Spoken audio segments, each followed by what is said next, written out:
This coming Tuesday might be the biggest day for City Skylines 2 updates so far. We're getting 3 content creator packs and a major game patch. And that patch comes not only with free content, but also significant bug fixes and a highly requested feature, 2 new game modes. And while there's a couple more days until everything releases, I get to tell you about the updates today. So a huge shout out to Paradox and Colossal Order for letting me do so. But let's be real for a minute. I've had a lot of update videos lately, and I don't want another one that turns into a 45-minute marathon. So let's keep this one short and sweet.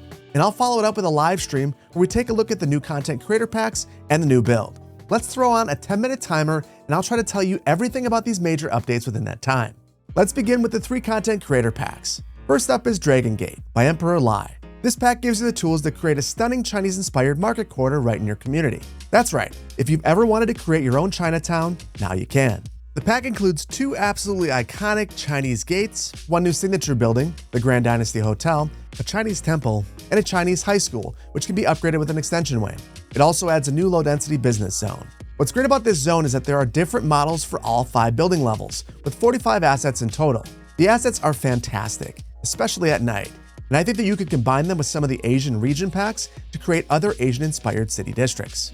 Next, we have Leisure Venues by Grunny, which brings in 23 new signature buildings and 7 new parks. If you've been looking for sports facilities, cultural attractions, parks, and even tourist amenities, this pack has you covered. The signature buildings unlock at city milestones commensurate with the building's size and their overall attractiveness. I think most people will be pretty excited about the new sports arena, the new cinemas, the brewery, and the aquarium.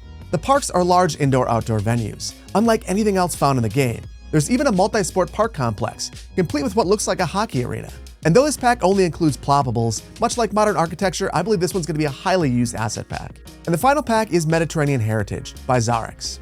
This pack features historical buildings from the 15th through 19th centuries and reflect parts of Italy, Spain, Portugal, and southern France. The pack comes with a medium housing zone and 72 new growable assets. And like Dragon Gate, there are different models for all 5 building levels, along with color variations. You also get 4 new signature buildings and 4 city service buildings, including 2 new schools, a police station, and a Mediterranean train station that I think many people are going to like.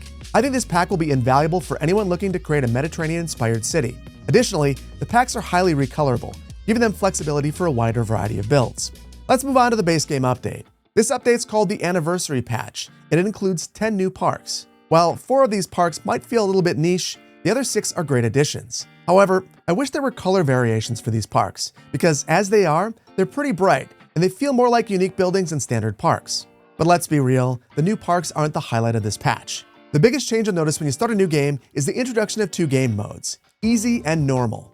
Easy mode gives you twice the starting money, 6 times the monetary rewards when your city levels up, double the loan limit, no tile upkeep, government subsidies, faster development point earning, and lower pollution and upkeep, among other things. Think of this mode as being closer to the gameplay that City Skylines 2 originally came with. It's designed for players who want faster progression and an easier time managing finances. Normal mode is the post-economy 2.0 version of the game, with slower progression, tile upkeep, and no government subsidies. Unfortunately, there doesn't seem to be a way to convert an existing save to easy mode or customize the modes further, like taking normal mode but without tile upkeep. I hope that both of those options are added in the future. The patch also includes a complete homelessness fix. Finally, they fixed the logic behind homelessness. In the past, young adults would leave home without a job or a place to live and immediately become homeless.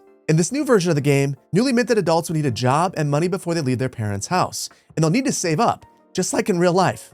In addition, they've also removed homeless encampments from tourist attractions, fixed an issue where homeless citizens could get stuck after demolishing a building, and added the ability to see how many homeless citizens are at a park. They've also added homelessness to the info views, making it much easier to diagnose homelessness issues in your community. They've also addressed some crash to desktop issues, though it's tough for me to validate this completely. However, anecdotally, I've run the new build for dozens of hours without experiencing crashes outside of a couple of modding issues, so the game itself seems much more stable, for me at least. Another important change is crime-related fixes, which may result in your cities having more crime. Essentially, crime was bugged before and some buildings didn't seem to generate crime. But that bug has been fixed, and you might need to pop down a couple more police stations in your city, so be prepared for that. In my cities, I saw more crime, but it wasn't anything that my existing police force couldn't handle. They've also adjusted trash collection, increasing the capacity of service vehicles so that they can haul more trash to your trash collection facilities. In my admittedly limited tests, I didn't notice a huge difference in either Magnolia County or Segunda Beach, but your results may vary. There are also a number of traffic and pathfinding fixes too. These include changes to traffic flow, improved taxi boarding, and better functionality for fire trucks so that they can now reach sub-buildings. I know. The fixes seem to improve vehicle behavior, and I've noticed that my simulation speed has improved, especially in Magnolia County. I did notice a couple of pathfinding issues with this patch though, particularly with cul-de-sacs and curved roads. To fix these, either delete and respawn zone structures or use Move It to adjust them. For plot buildings, just delete and replace them. I had to do that here in Newport. They've also made some visual tweaks, including improvements to the water visuals and refinements to climate on vanilla maps. And in my opinion, the water looks much better now. The UI has also been updated. You'll notice new backgrounds when you load into the game, and that the in-game UI has been completely overhauled with new 3D icons. I'm personally not 100% sold on these icons, but it might just take me a bit to get used to them. But by far, the biggest change in the patch is found under known issues. Basically, there's a change to industrial and office zoning tax income to resolve a bug in which wages were deducted from tax income. It appears to me that this change is much larger than is being let on in the patch notes. Essentially, it's Economy 2.0, version 2.0. This fix changes demand, labor markets, and trading, and will require you to make big adjustments to your city before things balance out. It'll take some time to see the effects, and along the way, you'll have a limited amount of info to guide you. And for my playthrough, editor Phil here, cutting in on the version of Phil that you've been listening to. You see, we're both from the past, but he's from Wednesday and I'm from Thursday. And basically, I was really frustrated when I recorded this because Magnolia County failed repeatedly on this new version of the game.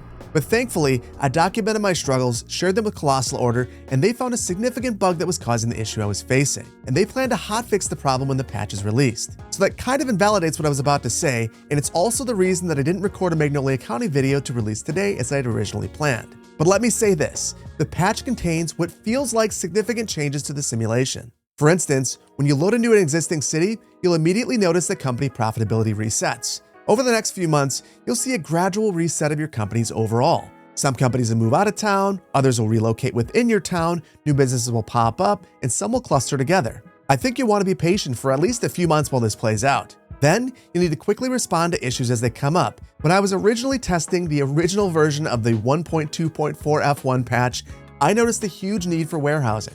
None had spawned in Magnolia County up until that point, but after the patch, every industrial zone that I added became a warehouse. And if you think about it, it makes sense. Manufacturing buildings and extractors were suffering with low profitability because they lacked warehousing.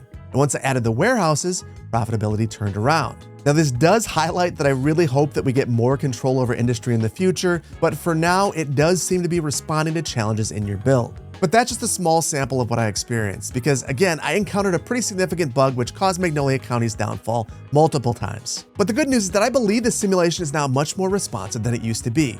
We're gonna feel the impact of our choices more, which has always been the promise of City Skylines 2's complex simulation. But all right, I think Wednesday Phil can take it from here.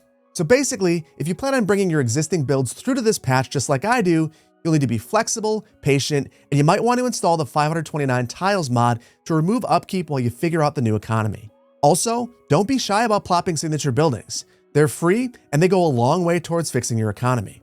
I'll release a video soon outlining how I'm handling this in Magnolia County. And believe me, it's gonna be a doozy. So watch out for it. So to wrap up, overall, the content creator packs are great, and I'm thrilled about the base game updates. The new game modes are going to be game changers for players who want to play with money enabled but don't want to struggle with the simulation. Homelessness actually feels fixed this time, but you better believe that I'm going to be keeping an eye on whether or not the creator of Bye Bye Homeless updates their mod or not. As for the new parks, I'm always a fan of free base game content, even if some of them are a bit niche. As for the simulation changes, while improvements and refinements are always welcome, I have to admit that major simulation overhauls can be incredibly frustrating when you're trying to keep an older build working. I really hope that we're reaching the end of those. Now, that's not to say that I don't want the simulation to work properly, I just hope that we're close to a stable point at this point in time. And before we go, I want to wish City Skylines and our dear friend Chirper a happy birthday. And a huge thank you to Colossal Order and Paradox for the many thousands of hours of enjoyment that I've had with these games. City Skylines is incredibly special to me and many of you, and I just really hope that they continue to iterate and improve upon the game, and I want to thank them for all the work that they've put in so far. But with that, how'd I do? Did I hit 10 minutes? I hope so, but either way, we're going to leave it here for now. And I hope that you enjoyed this new format for update videos. Let me know what you think in the comments below. And if you liked it, please hit the like button and consider subscribing if you're not already. And be sure to hit the notification bell if you want to know when I go live, because I'm going to be taking the new build for a spin, showing you all the content creator packs, and building a small city in the new easy mode. But until then, thank you so much for joining me today, and I can't wait to see you in the next one. Take care. Bye-bye.